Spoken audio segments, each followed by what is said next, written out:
Alright, so hi Anita. I know you wanted to get this recipe written down, but I figured it'd be just easier to go ahead and make a little video for you. So what we're doing here is the dog meat stew. The meat stew dog meat stew for dogs. Okay, enjoy. Well, apparently my first video did not turn out so well, or it didn't work. In any case, all we did here was unpack our soup bones meat, which is this guy right here. Just put it in with water.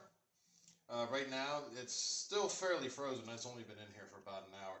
But it's starting to get a little soft. It can actually go into the bottom of the pot. It's not quite there yet. So all we do is we put our meat inside the pot, fill it with water. You want the water a little bit above the meat. In this case, it's just a weird cut, so it's going to have to be what it is. I might actually add a little bit more water there. And all we do here is put the lid on, turn it to low, and when we do that, just let it defrost. Once it's defrosted, you can throw in your veggies. I've just got carrots today, but I'd use any other, dog-friendly vegetable. I just happen to have carrots lying around, so that's what I'm using. Just cut them up. I didn't peel them or anything. You can throw these in once it's thawed, or at least 6 to 8 hours, I would say, before you expect to be finished. So I'm probably going to put this in tomorrow morning when I check on it. But check on it every couple hours, kind of move it around a little bit.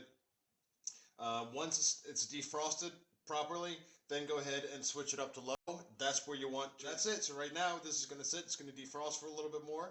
And once it's fully defrosted, then we're going to turn it low and let it sit. And that's about it for now. We'll come back, after some more hours.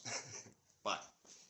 So I just wanted to show you after about 20 hours or so. This is what we should be seeing. I've thrown the carrots in here at this point. So we're starting to get this layer of fat. It should be bubbling, probably a little bit more. I just started. But let it bubble, just make sure it's covered. You see it's still a little bit red and pink here. I mean, you can start breaking these up. You see how easy they're coming apart now. So just with some tongs, I usually just break things up. You see all this stuff the fat you kind of do want to get melted down, and you'll skim that off at the end. And somewhere in here we're going to have the bones. So you see they're getting completely stripped. But again, see, we still have some nice stuff. I don't know if you can see inside that we still want to, melt that down a little bit. So yeah, this has a little while longer to go. But just break it up a little bit. And that's it. So let's let this, go another 4, 5, 6 hours, something like that, and that's it.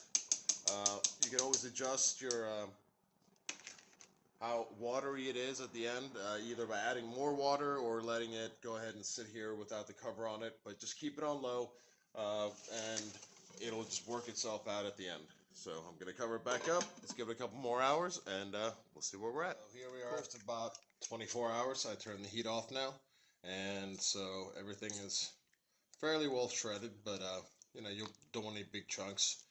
And I'm going to let this sit here in the garage because it's pretty much as cool as my refrigerator. But otherwise, I'm just going to leave the bone in for now. But obviously, it's just easier to take it out at the end or whenever. And again, here's some bigger pieces that I'm just going to shred up a little bit. And as this cools overnight, we'll get all the fat on top, scoop that off tomorrow, and then putting into some, fridge-safe bowls and serving portions if you like. Okay.